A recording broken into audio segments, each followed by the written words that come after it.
looked at them in wonder. They thought they were hurting me, but they weren't, because I thought to myself, this is America.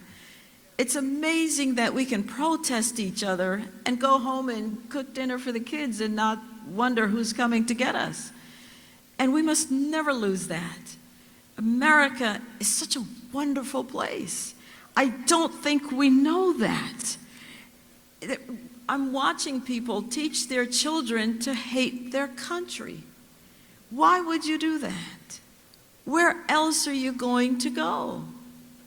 And so I thank you. I thank you for giving me this very great opportunity. And it started, of course, when you gave my father the opportunity to come to this great country with, again, you heard me, his $1.75.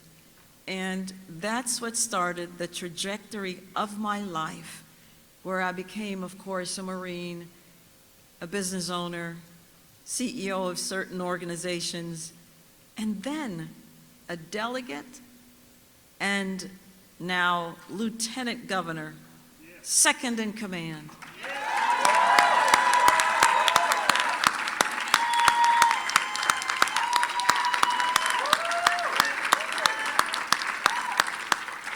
Now, I have to tell you, I am like everyone. I wanted to wait until every single ballot was counted.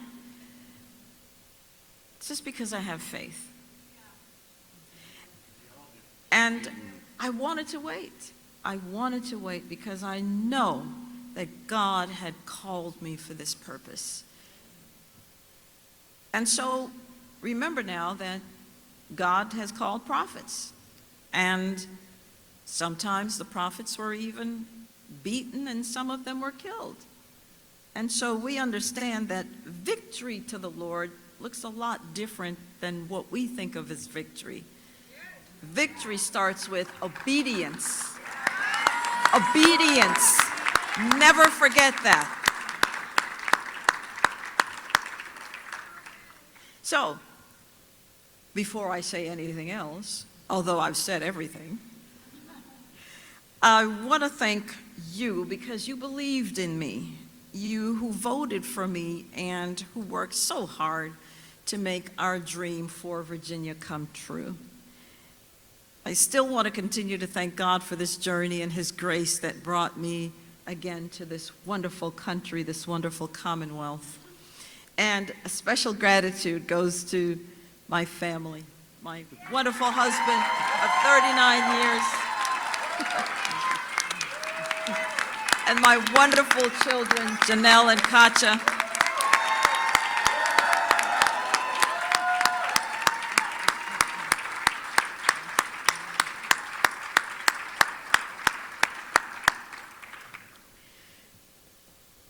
I have to tell you, I think I learn more in a loss than I ever do in a victory. And I think there's just something about that. And it builds you. It's either going to tear you apart or it's going to build you. Well, I don't tear apart. I have God. I don't tear apart.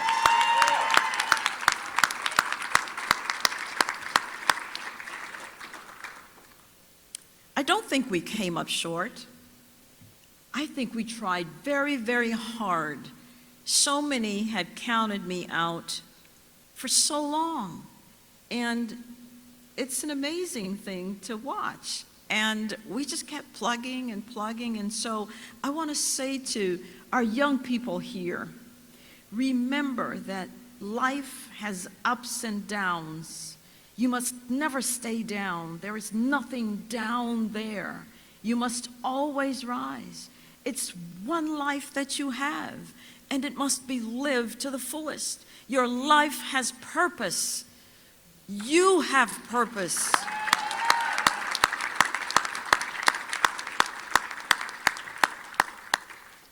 I have just called Abigail, and she did not answer, and she doesn't have to answer. No, she doesn't have to answer.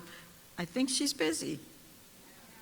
So it went to voicemail, and I left her a voicemail, and I asked her to please consider all of us Virginians, that she will represent all of us and not just some of us. And I wished her success. If she is successful, Virginia will be successful. That's what I wish for her. And I asked her to support policies that will unite us, that will not divide us, that will strengthen our families and keep us safe. And that if I can ever be of help doing that, I'm here. I'm ready to volunteer. After all, apparently I have nothing else to do.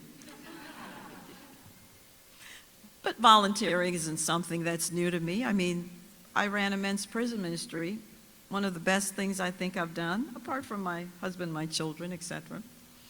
And then, of course, when I also ran a women's homeless shelter, just the fact that I would be able to shape lives, to tell them, you're not done yet. You're done when you're in the grave. But until then, God has given you breath, and you must use it.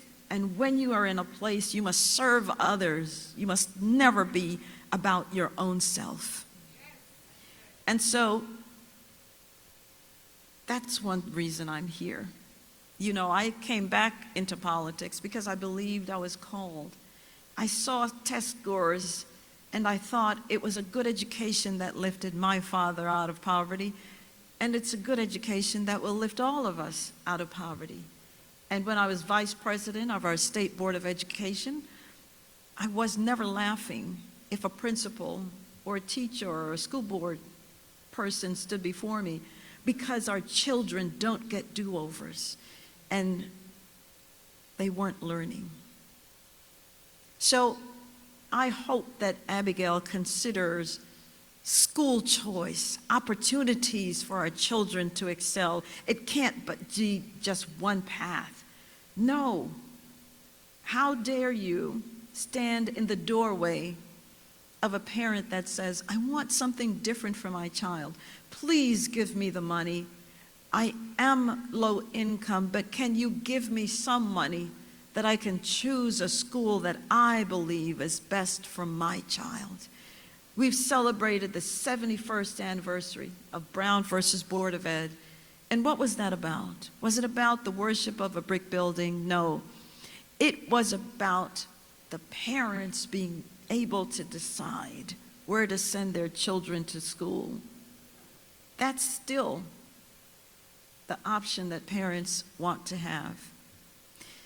Folks, I ran a race, again, based on foundational ideas that would, well, repeal the car tax, protect our girl children especially, and not create sexual trauma for them in bathrooms and locker rooms and in their sports. And I ran a race to expand our economy. When I had my business, it thrived. I started my business in the Great Recession. We did very well in a recession. And then COVID came, and we did very well in COVID as well. But it was the decision of the then governor that caused my business to close. And so it matters who the governor is. Policies matter. And to be safe matters, because to be governor is to have the other title of commander-in-chief. And the first job, I believe, that any governor is to keep the people safe. If you don't have safety and security, you have nothing. And so I'm not going to give up. Have you given up? No. No, you must not. My opponent, Abigail, ran as a moderate. If she governs as one, then she will unite us, and she'll heal our divide and win our support. I hope and pray she does. But all should note, I don't consider this a loss, because remember, I've always said this: I'm a Christian first and a Republican second, and that's the way it always will be, because no political party has ever given their life for me.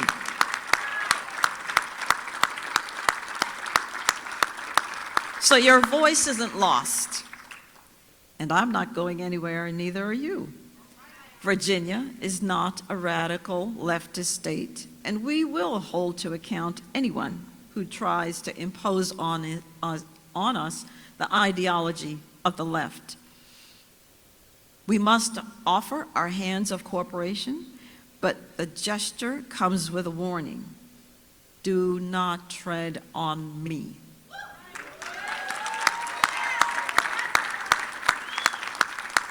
The wind belongs to God. He has ordained all that is and will be, and He wants His children to live in peace. Let us do so.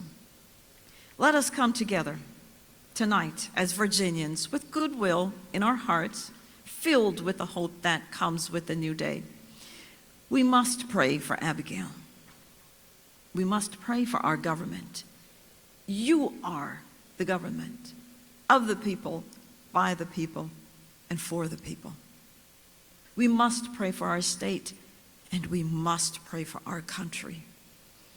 God has used us for His purposes. We answered the call and gave it all we had. We have no regrets. No matter what comes next, big or small, we still pray, "Here I am, Lord, send me." So, don't give up. We must never give up. To give up is to give up. May God continue to bless you, and may God continue to bless our cherished Commonwealth of Virginia. And may God bless these great United States. Thank you so very much for investing in me. Thank you so very much. Many of you, and I want to finish here, you carried me. You sent in $5 and $10 and $15, and you thought that that was nothing.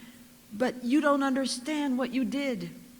I got a check for $3, and it reminded me of the woman with the 2 mites, and that was all she had. She gave above and beyond. And those $5 and $10 and $15 and $25, they afforded me the ability to have, averaging every day, almost $250,000 to $300,000 a day. Without those $5, I would not even have been here because I had no money until other harder dollars came in. So don't ever think that you can't do anything. $5, as we say in Jamaica, every mickle makes a muckle. So I hope I continue to see you on the campaign trail. I hope I continue to see you, because you must understand you have been given the opportunity to choose your government. Be a part of it. And if it's not helping someone who is the candidate, become the candidate yourself. Become the candidate yourself. So, thank you all. Thank you, and have a great night.